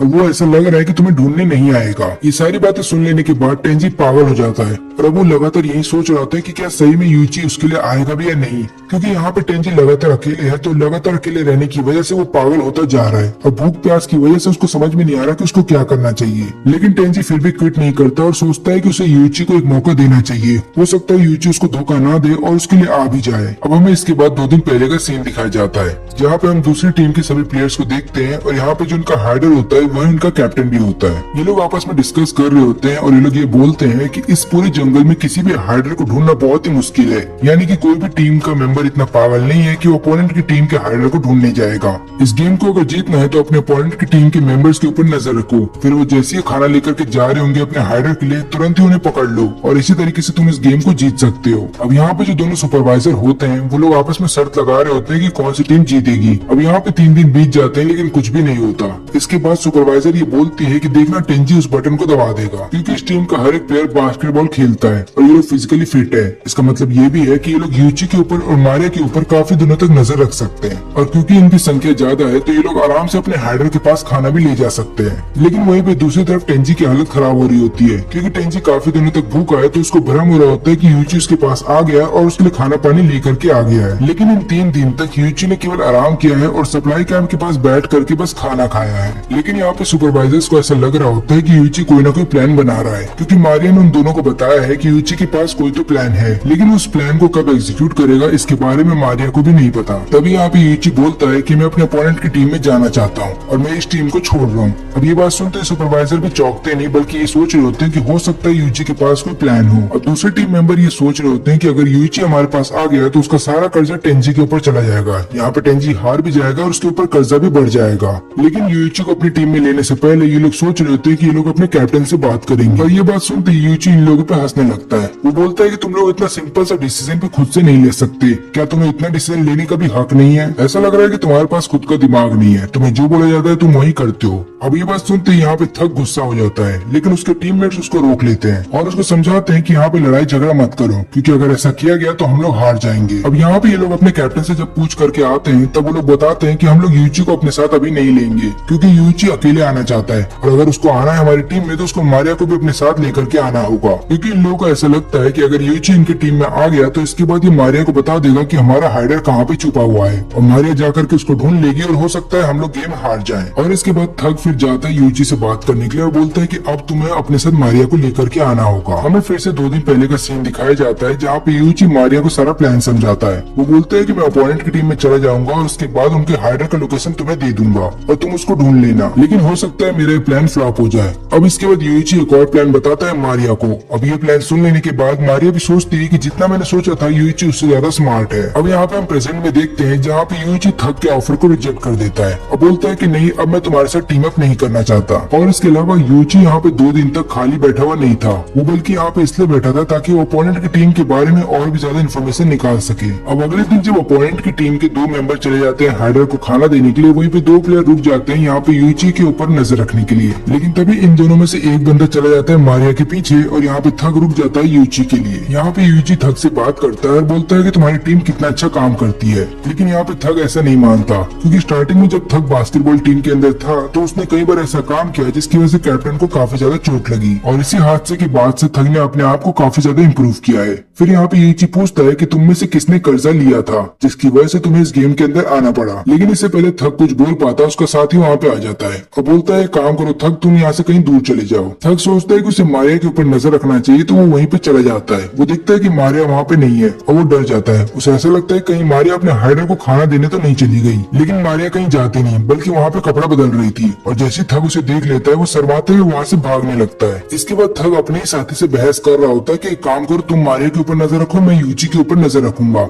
अब जब दोनों आपस में बात कर रहे थे तभी यूची यहाँ पे मारिया को सिग्नल देता है कि भागो तुरंत वहाँ से। यहाँ पे यूची और मारिया दोनों ही अलग अलग जगह पे भाग रहे होते हैं ताकि थग और उसका साथी अलग अलग भागे, लेकिन तभी चारों एक जगह जाकर के मिल जाते हैं। अब यहाँ पे फिर यूची मारिया को लेकर के भाग रहा होता है, लेकिन तभी रास्ते में ही यूची धक्का दे देता है मारिया को और उसको नीचे गिरा देता है। अब यहाँ पे मारिया भी ये चीज देख करके हैरान थी, क्योंकि उसको ये बात नहीं पता थी कि यूची उसको फेंकने वाला है। अब यहाँ पे टेंजी की हालत और भी ज्यादा खराब हो जाती है मेंटली और फिजिकली। वो लगातार अपने हाथ में बटन रखता है लेकिन उसको दबाता नहीं और फिर खुद से वादा करता है कि मैंने काफी लोगों को धोखा दिया है लेकिन इस बार मैं किसी को धोखा नहीं दूंगा। और अब टेंजी को जब लग रहा होता है कि शायद वो मर जाएगा, लेकिन तभी वहाँ पे यूची आ जाता है और तुरंत ही उसको पानी पिलाता है, जिसके बाद यहाँ पे टेंजी की हालत थोड़ी सुधर जाती है और लगातार वो खाना खाने लगता है। फिर टेंजी पूछता है कि तुम इतने दिनों तक क्यों नहीं आए थे। अब यहाँ पे यूची बताता है कि एक्चुअली मेरे पास एक प्लान था, लेकिन वो प्लान मैंने तुम्हें स्टार्टिंग में इसलिए नहीं बताया था क्योंकि मुझे देखना था कि तुम मुझ पे कितना ज्यादा ट्रस्ट करते हो। लेकिन यहाँ पे टेंजी ने एक बार भी बटन नहीं दबाया तो यहाँ पे यूची समझ जाता है कि वो ट्रस्ट कर सकता है टेंजी को। यहाँ पे टेंजी भी ये बात समझ जाता है कि जब यूची यहाँ पे उसको खाना देने के लिए आ सकता है तो उसका मतलब यूची के पास कोई तो ऐसा प्लान है जिसकी मदद से वो लोग ये गेम जीत सकते हैं। अब यहाँ पे हम देखते हैं मारिया को, जिसको बचा लिया जाता है इन दोनों प्लेयर के द्वारा, लेकिन यहाँ पे मारिया को भी बिल्कुल अंदाजा नहीं था कि यूची कुछ ऐसा करने वाला है, वो उसी को नीचे फेंक देगा। और यहाँ पे जब मारिया गिरने वाली थी तब थग उसको बचा लेता है, लेकिन थग उसको अकेला नहीं पकड़ सकता था और ऊपर नहीं ला सकता था, इसलिए वो अपने टीममेट को बोलता है कि यूची को छोड़ो और इसको बचाने की सोचो। टेंजी को भी यहाँ पे यूची का सारा प्लान पता चल जाता है, लेकिन वो पूछता है कि अगर तुम्हारा आइडिया काम नहीं करता तो तुम क्या करते। यहाँ पे यूची बताता है कि देखो, इन 3 दिनों में मैंने काफी लोगों की पर्सनैलिटी को पढ़ा है और मुझे पता है कि वो लोग कैसे हैं। एग्जाम्पल के तौर पे तुम थग को ले लो, वो दिखने में बहुत ज्यादा गुस्से वाला है और शॉर्ट टेम्पर है, लेकिन उसके बावजूद भी वो दिल का बहुत अच्छा है और उसने जो पास्ट में गलतियां की हैं उसका उसको पछतावा हो रहा है और वो लड़कियों की रिस्पेक्ट करता है। इसलिए जब मैंने मारिया को धक्का दिया तो मुझे पता था कि थग जरूर उसकी हेल्प करने जाएगा। और जहाँ तक रही बात उसके साथी की, तो मैंने ये भी चीज देखा है कि उसका साथी लगातार थग का साथ देता है, तो इसका मतलब ये है कि जब थग मारिया की हेल्प करेगा तो यहाँ पे उसका साथी भी थग का हेल्प करेगा। लेकिन यहाँ पे यूची को ये बात भी पता होती है कि ये दोनों आपस में लड़ सकते हैं, बस इन्हें लड़वाने वाला कोई चाहिए और ये काम मारिया करेगी और मारिया ने ऐसा करना स्टार्ट भी कर दिया। अब यहाँ पे सप्लाई कैंप पे जब आ जाते हैं थग और उसका साथी तो दोनों आपस में लड़ने लगते हैं और यहाँ पे थग बोल रहा होता है कि मैं मारिया की टीम में चला जाऊंगा ताकि मैं उसकी प्रोटेक्शन कर सकूं। तो होता यूं है कि जब ये दोनों मारिया को बचा लेते हैं तो यहाँ पे मारिया थग को नहीं बल्कि उसके साथी को थैंक यू बोलती है, क्योंकि मारिया अभी भी थक से गुस्सा थी क्योंकि थक ने उसे कपड़े बदलते हुए देख लिया था। थक फिर उससे माफी मांगता है और यहाँ पे मारिया बोलती है कि ठीक है, मैंने तुम्हें माफ कर दिया और मैं वादा करती हूँ कि तुम्हारा साथ दूंगी क्योंकि तुमने मेरी जान बचाई है। ये लोग सोच रहे होते हैं कि यूची आगे चल करके क्या करेगा।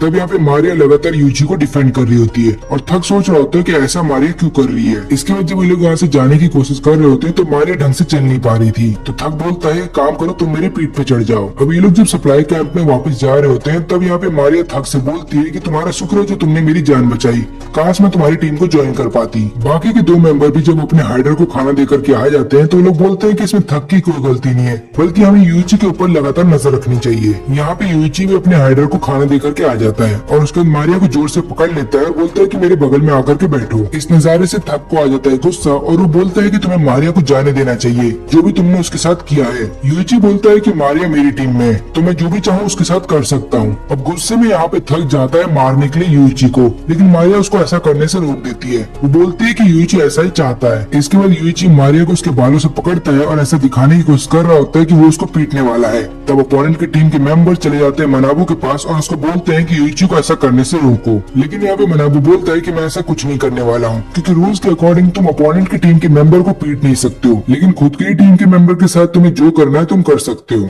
इसके बाद थक डिसाइड करता है कि वो यूची की टीम में चला जाएगा ताकि मारिया की प्रोटेक्शन कर सके, लेकिन तभी थक को उसके टीममेट रोक देते हैं और बताते हैं कि हो सकता है ये सभी चीजें यूची की एक चाल हो, वो तुम्हें जानबूझ के अपनी टीम में ले आना चाहता है ताकि वो हमारी टीम को कमजोर करे। लेकिन यहाँ पे थक को अभी भी ऐसा लग रहा होता है कि मारिया के ऊपर जितने भी अत्याचार हो रहे हैं वो सब रियल है और यही सब सोच करके थक फिर अपनी टीममेट के साथ लड़ना स्टार्ट कर देता है। लेकिन फिर इसके बाद उनके बाकी के टीममेट वहाँ पे आते हैं और उनको ऐसा करने से रोकते हैं और वो लोग बोलते हैं कि हमें एक काम करना चाहिए, हमें अपने टीम लीडर के साथ एक मीटिंग बुलानी चाहिए और पूछना चाहिए कि हमें आगे क्या करना है। तब यहाँ पे यूची लगातार चिढ़ा रहा होता है थक को और बोलता है कि तुम खुद से कोई डिसीजन नहीं ले सकते और यहाँ पे एक लड़की पिट रही है, लेकिन उसको बचाने के लिए भी तुम्हें अपने लीडर से पूछना होगा। लेकिन थक उसकी कोई बात नहीं सुनता और यहाँ पे अपने लीडर के पास जा रहा होता है पूछने के लिए कि उसे आगे क्या करना है। जब थक वापस आता है तो बोलता है कि मैं मारिया की टीम को ज्वाइन करने के लिए तैयार हूँ। अब थक ऐसा इसलिए करता है क्योंकि उनका जो कैप्टन होता है वो मना कर देता है। वो बोलता है कि मारिया हमारी टीम को ज्वाइन नहीं करेगी। अब यहाँ पे थक और यूची सेम टीम के अंदर होते हैं तो थक सोचता है कि वो यूची को पीट सकता है, लेकिन यूची उनमें से नहीं है जो अपने आप को पिटने दे, इसलिए थक को बांध देता है पेड़ से और उसको तब तक वहाँ से नहीं छोड़ता जब तक वो लड़ना छोड़ ना दे। यहाँ पे यूची टेंजी को बता देता है कि मैंने उनका एक टीम मेंबर अपने साथ ज्वाइन करवा लिया है, अब मुझे किसी तरीके से इस बात का पता लगाना होगा कि उनका टीम लीडर कहाँ पे छुपा हुआ है। यहाँ पे थक को खुद पे शर्म आ रही होती है। वो यही सोच रहा होता है कि वो यूची की टीम में तो आ गया है लेकिन वो अभी भी मारिया की प्रोटेक्शन नहीं कर पाएगा। तब मारिया उसके पास आती है और बोलती है कि मेरी छोड़ो, पहले अपनी सोचो, क्योंकि अगर तुमने नहीं बताया कि तुम्हारा टीम लीडर कहाँ पे है तो यूची तुम्हारी बुरी हालत कर देगा। यहाँ पे थकेस बताता है कि भले ही वो मुझे कितना भी पीटे लेकिन मुझे कोई फर्क नहीं पड़ता क्योंकि मुझे भी नहीं पता कि हमारा टीम लीडर कहाँ पे छुपा है। अब यहाँ पे यूची उसके सामने आता है और बोलता है कि तुम क्या बोल रहे हो, तुम तो गए थे अपने साथी के साथ अपने टीम लीडर से मिलने के लिए। तब यहाँ पे थक बताता है कि एक्चुअली में जो मेरा साथी है उसने केवल फोन पे कॉल किया था टीम लीडर को और उसने फिर मेरे को बताया कि उन्होंने क्या बोला है। और यहाँ पे फिर यूची समझ जाता है कि इनके साथ जो ये लड़का है जिसके बाल लाल है वही इनका टीम लीडर है, न केवल टीम लीडर बल्कि इस पूरी टीम का मास्टरमाइंड भी यही है और जितने भी फैसले आज तक इन टीम ने लिए हैं वो सब इसी के द्वारा लिए गए हैं। यूची सोचता है कि अच्छा मुझे पहले ही पता चल गया, अगर मुझे बाद में पता चलता तो मेरा प्लान फ्लॉप हो जाता। तभी यूची को किसी का कॉल आता है जो कि ओपोनेंट का ट्रू लीडर होता है। वो बोलता है यूची को कि अच्छा वो तुमने थक को अपनी टीम में ले लिया, वो एक टाइम बॉम्ब की तरह है और बहुत जल्द तुम्हें पता चल जाएगा कि हम उसे टाइम बॉम्ब क्यों बोलते हैं। अब यहाँ पे सुपरवाइजर बताते हैं कि जो लाल बालों वाला लड़का है वो बहुत ज्यादा स्मार्ट है और वो घर पे रह करके बोर हो रहा था इसलिए उसने इस गेम को ज्वाइन किया था। इसका हाइट बहुत ही छोटा है लेकिन इसका दिमाग सबसे बड़ा है और इसने पहले तो ब्लैकमेल किया कैप्टन को और फिर आगे चल करके उसकी जगह ले ली। यहाँ पे चेहरा तो कैप्टन का है लेकिन सारे फैसले ये खुद लिया करता था। यहाँ पे यूची समझ जाता है कि थक को टाइम बम क्यों बोला जाता है, क्योंकि थक को लगातार गुस्सा आता रहता है और कहीं गलती से अगर उसने अपोनेंट की टीम के किसी भी प्लेयर को पीट दिया तो यहाँ पे यूची हार जाएगा। इसका मतलब ये भी है कि यूची को लगातार यहाँ पे थक के ऊपर नजर रखनी होगी,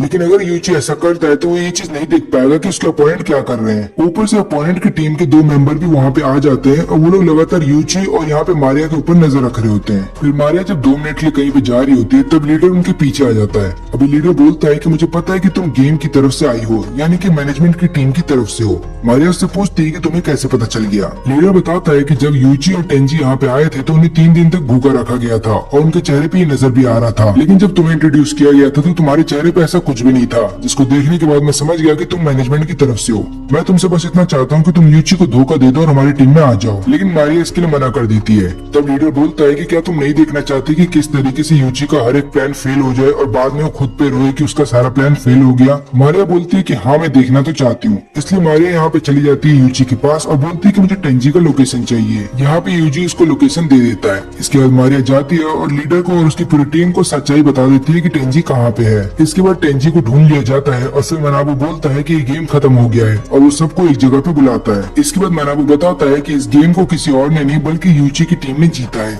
अब ये बात सुनते ही यहाँ पे लीडर चौंक जाता है। वो पूछता है कि ऐसा कैसे हो सकता है। तो होता ही है कि जब हर कोई टेंजी को ढूंढने के लिए चला जाता है तब यहाँ पे थग और यूची अकेले होते हैं और यहाँ पे फिर वो कॉल करता है इनके कैप्टन को और बोलता है कि मैं थग को तब तक पीटता रहूंगा जब तक कि तुम क्विट ना कर दो। यूची ऐसा करना तो नहीं चाहता था लेकिन उसे करना पड़ता है और वो यहाँ पे लगातार थग को पीट रहा होता है। लेकिन यहाँ पे थग अपने कैप्टन से बोलता है कि चाहे कुछ भी हो जाए उस बटन को मत दबाना। यूची बोलता है कि मुझे पता है कि तुम दोनों एक ही बास्केटबॉल टीम में हुआ करते थे और गलती से एक शॉट के दौरान तुम्हें इंजरी हो गई थी और उस इंजरी का मेन कारण थग था। इसीलिए आज मैं थग को वैसा ही दर्द देने वाला हूँ, यानी कि मैं उसकी एक एक करके हड्डी तोड़ता रहूंगा जब तक कि तुम उस बटन को ना दबा दो। और ऊपर से मुझे ये बात भी पता है कि तुम ही वो हो जिसने की पैसा लेके रखा था इन गेम वालों से और तुम्हारी वजह से आज तुम्हारी पूरी टीम इस गेम के अंदर है। अब इसके बाद थग की हड्डी टूटने की आवाज आ रही होती है जिसके बाद कैप्टन समझ जाता है कि यूची जो बोल रहा है वो सच है। और यहाँ पे रो रहा होता है ये सोच करके कि थग को कितना तकलीफ हो रहा होगा, इसलिए ना चाहते हुए भी यहाँ पे कैप्टन बटन दबा देता है। फिर इसके बाद कैप्टन सबसे माफी मांगता है कि मैंने क्विट कर दिया उसके लिए मुझे माफ कर देना और ऊपर से मुझे इन गेम वालों से पैसा इसलिए लेना पड़ा क्योंकि मेरी फैमिली का बिजनेस डूब गया था और मुझे टूर्नामेंट में पार्टिसिपेट भी करना था।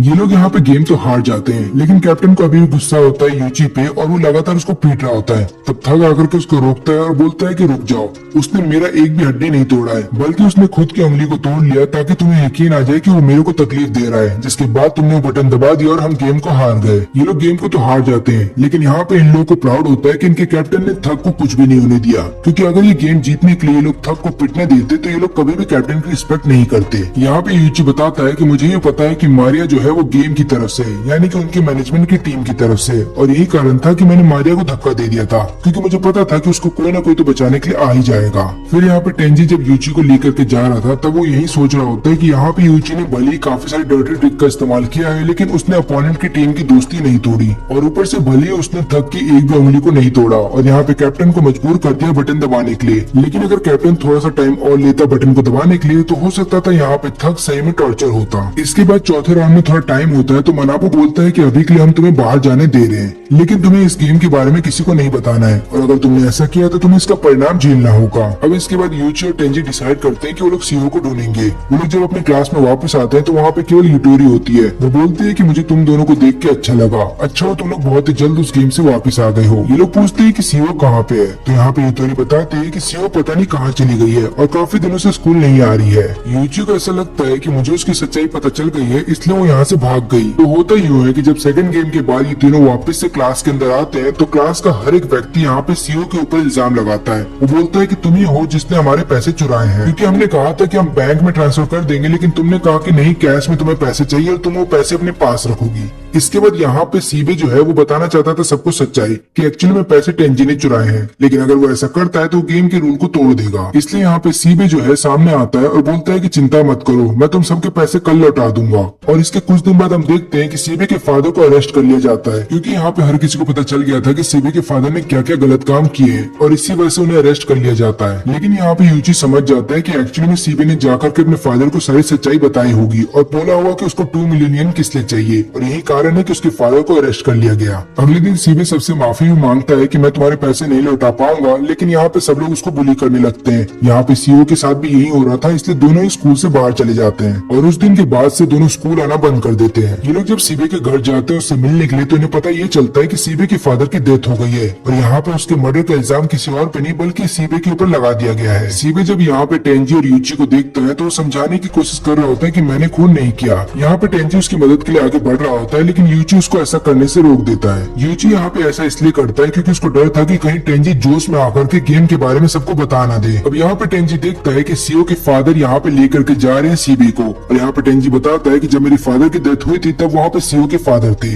यानी कि इन दोनों का शक अब और भी ज्यादा यकीन में बदल जाता है कि सीओ के फादर भी इस गेम में इन्वॉल्व है। जब यहाँ पे सीओ के फादर जा रहे होते हैं तो वो यूची को धमकी देते हैं और बोलते हैं कि ज्यादा इस गेम के बारे में पता करने की कोशिश मत करो, नहीं तो ऐसा करोगे तो हो सकता है तुम्हारे करीबी लोग मारे जाएं। यूची बोलता है कि पहली बात तो ये कि मेरे आगे पीछे कोई नहीं है और मेरी लाइफ में ऐसा कोई नहीं है जो मेरे लिए इम्पोर्टेंट है, इसलिए तुम्हारी ये धमकी मेरे ऊपर काम नहीं करेगी। इसके बाद यूटोरी उन दोनों के पास आती है और बोलती है कि मुझे तुमसे बात करनी है, लेकिन यहाँ पे यूची उसको डांटते हुए बोलता है कि पहली बात तो ये कि तुम अपने डिसीजन खुद क्यों नहीं ले सकती हो और तुम्हें हर बार हमारी हेल्प की जरूरत क्यों पड़ती है। ऐसा लग रहा है तुम हमारी दोस्त नहीं बल्कि हम पे एक बोझ बन गई हो। फिर यहाँ पे यूची जब टेंजी के साथ घर पे बैठा होता है तो उसको समझाता है कि मैंने जो भी यूटोरी को बोला वैसा बोलना जरूरी था, इससे होगा यूं कि यूटोरी हमसे दूर रहेगी और सेफ रहेगी, नहीं तो उसकी जान को भी खतरा हो सकता है। तभी यूची को एक अननोन नंबर से कॉल आता है और वो यहाँ पे यूची को बोलता है कि हमने यूटोरी को किडनैप कर लिया है और तुम्हें यहाँ पे आना होगा। अगर तुम यहाँ पे आते हो और मेरा मनपसंद गेम खेलते हो तो हम तुम्हें टॉर्चर करेंगे, लेकिन अगर तुम नहीं आते हो तो हम यहाँ पे यूटोरी को टॉर्चर करेंगे।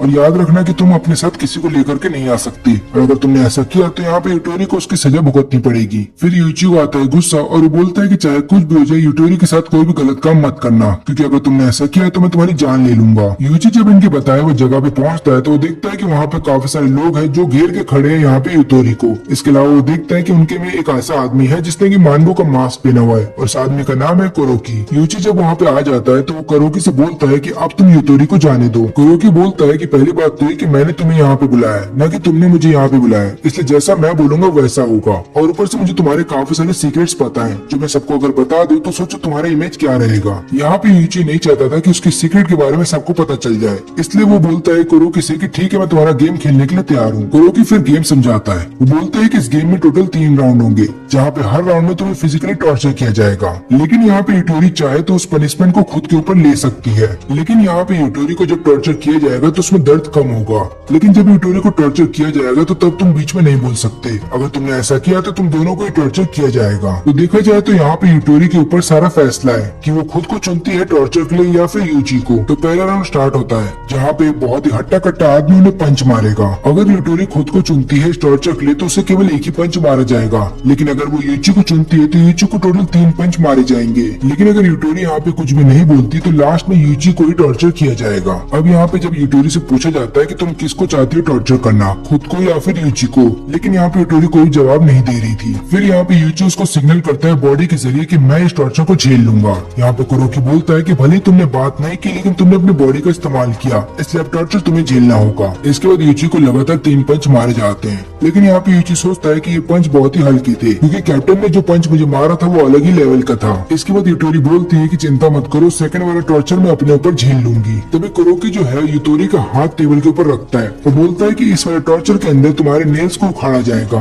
अब जैसे ही यहाँ पे यूटोरी का नेल उखाड़ा जा रहा था तो लगातार उसमें से खून निकल रहा था और यूटोरी डर रही थी। तब यूची सामने आ जाता है और बोलता है कि उसका हाथ छोड़ो और मेरा हाथ पकड़ लो। कुरोकी बोलता है कि यहाँ पे तुम्हारे अब 3 नेल उखाड़े जाएंगे। तो यहाँ पे यूची बोलता है कि अपनी बकवास बंद करो और जल्दी करो। फिर यूची के जब तीनों नेल उखाड़ दिए जाते हैं तब यहाँ पे यूची बोलता है कि तुम जैसे इतने सारे लोग इस पागल आदमी की बात कैसे सुन सकते हो। कुरोकी बताता है कि ये लोग मेरी बात इसलिए सुनते हैं क्योंकि मैं बहुत ही ज्यादा ताकतवर हूँ और ऊपर से मैं स्मार्ट हूँ, और सबसे आखिरी बात कि मैं अपने दोस्तों को धोखा नहीं देता। फिर आखिरी राउंड में कुरोकी बोलता है कि तुम्हारे पास 2 ऑप्शन है, या तो तुम यूटोरी को चुनो जिसके पूरे कपड़े उतार दिए जाएंगे और उसके बाद उसको हमारे सामने डांस करना होगा, या तो तुम खुद को चुन सकते हो जहाँ पे तुम्हारे हाथ के ऊपर लगातार 3 बार चाकू से वार किया जाएगा और तुम दोनों के पास सोचने के लिए केवल 1 मिनट है। अब यहाँ पे यूटोरी डर रही थी कि वो क्या करे, तब वो बोलती है यूची से कि तुम जो भी फैसला लोगे मैं उसको मान लूंगी। यूची यहाँ पे कुछ भी नहीं सोचता और बोलता है कि ठीक है, ये टॉर्चर मैं अपने ऊपर झेलने के लिए तैयार हूँ। इसके बाद कुरोकी 3 बार हमला करता है चाकू से उसके हाथ पे और फिर बोलता है कि अभी गेम खत्म हुआ और तुम दोनों यहाँ से जा सकते हो। लेकिन यूची इसके लिए तैयार नहीं था। वो बोलता है कि मुझे इस गेम को और खेलना है, लेकिन इससे पहले वो यूटोरी को बोलता है कि तुम्हें बुरा फील करने की कोई जरूरत नहीं है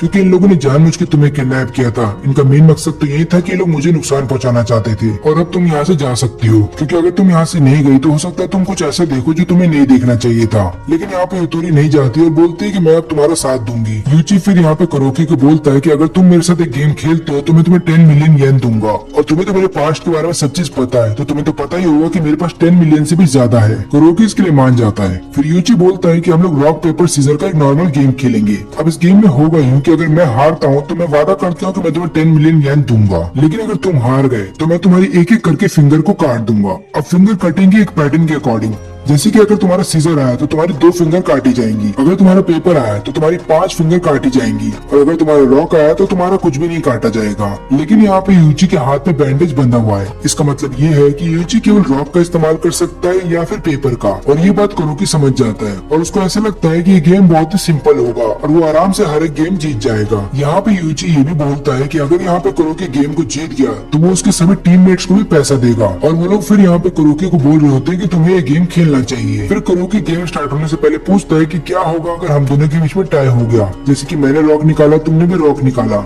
तब यहाँ पे यूची बताता है कि कुछ भी नहीं होगा। यहाँ पे कुरोकी सोचता है कि अगर उसने सीजर का इस्तेमाल किया पहले राउंड में तो हो सकता है उसका 50-50 चांसेस हो जीतने का। यहाँ पे यूची समझ जाता है कि कुरोकी डरा हुआ है और उसको समझ में आ जाता है कि कुरोकी जो पहले राउंड में चलने वाला है वो ना तो पेपर चलेगा ना सीजर, यानी कि रॉक का इस्तेमाल करेगा। और फिर कुरोकी को बोलता है कि गेम को स्टार्ट करो। पहले राउंड में दोनों ही रॉक का इस्तेमाल करते हैं, इसलिए पहला राउंड टाई हो जाता है। लेकिन जब सेकंड राउंड होता है तो यहाँ पे यूची जीत जाता है, क्योंकि यूची ने अपना दिमाग लगाया और उसने अपना दूसरा हाथ का इस्तेमाल किया और यहाँ पे सीजर निकाल के वो यहाँ पे कुरोकी से जीत जाता है। यहाँ पे कुरोकी बोलता है कि तुमने चीटिंग की है। तब यहाँ पे यूची बोलता है कि मैंने कोई चीटिंग नहीं की, मैंने तुमसे ये नहीं कहा था कि मैं अपने दोनों हाथ का इस्तेमाल नहीं कर सकता। अब कुरोकी यहाँ पे डर जाता है और अपने साथियों को बोलता है कि यूची को पकड़ लो, लेकिन तभी एन वक्त पे वहाँ पे टेंजी आ जाता है। वो अकेला नहीं आता बल्कि गेम के ऑर्गेनाइजर्स के साथ वहाँ पे आ जाता है। लेकिन इससे पहले ये लोग कुरोकी को वहाँ पे लेकर के जाए तो यहाँ पे यूची बोलता है कि अभी हमारा गेम बचा हुआ है, क्योंकि वो मुझसे हार गया था तो मुझे उसकी 5 फिंगर चाहिए। और यहाँ पे टीम के मैनेजमेंट भी उसकी मदद कर रहे होते हैं और बोलते हैं कि ठीक है, जैसा तुम्हें ठीक लगे तुम कर सकते हो। यूची यहाँ पे कुरोकी के फिंगर्स को काटने से पहले उसको बोलता है कि मैं तुम्हें एक मौका देता हूँ, तुम चाहो तो अपने साथी में से किसी को बुला सकते हो ताकि वो तुम्हारे बदले का पनिशमेंट झेल ले, और उस व्यक्ति की केवल एक ही फिंगर काटी जाएंगी। यहाँ पे कुरोकी लगातार रोते हुए बोलता है कि प्लीज मेरी मदद करने के लिए आ जाओ, लेकिन कोई भी उसकी मदद करने के लिए आगे नहीं आता। लेकिन यहाँ पे यूची का क्योंकि काफी सारा ब्लड लॉस हो गया है तो इसकी वजह से यूची बेहोश हो जाता है। इसके बाद सुपरवाइजर यहाँ पे कुरोकी को अपने साथ लेकर के जा रहे होते हैं। रास्ते में कुरोकी को बताते हैं कि किस तरीके से यूची ने तुमको बुद्धू बनाया। उसने तुम्हें स्टार्टिंग से मैनिपुलेट किया ताकि तुम्हें ये लगे कि वो केवल रॉक निकाल सकता है या फिर पेपर निकाल सकता है, और तभी उसने दूसरे हाथ से सीजर निकाल दिया। न केवल इतना ही बल्कि तुम्हारा जो ट्रस्ट तुम्हारे गैंग मेंबर के बीच में बना हुआ था उसको भी उसने तोड़ दिया। अब यहाँ पे मारिया इन दोनों को एक ऑप्शन देती है और बोलती है कि अगर तुमने सीबी को बचाने की कोशिश की तो तुम्हारे ऊपर 500 मिलियन येन का कर्जा आ जाएगा। अब ये बात सुनते ही लोग सोच रहे होते हैं कि इनको क्या करना चाहिए। अब यहाँ पे यूची को थोड़ी देर के लिए होश आता है और वो बोलता है कि हमें सीबी की जान बचानी होगी, हम उसको गेम के हवाले नहीं कर सकते, चाहे कुछ भी हो जाए। अब मेरे लिए मनी इंपॉर्टेंट नहीं है। और अब यहाँ पे यूची चला जाता है हॉस्पिटल में, और यहाँ पे अब इन दोनों के ऊपर है कि उन्हें सीबी को कैसे बचाना है, और पूरा चौथा गेम इसी के ऊपर होगा।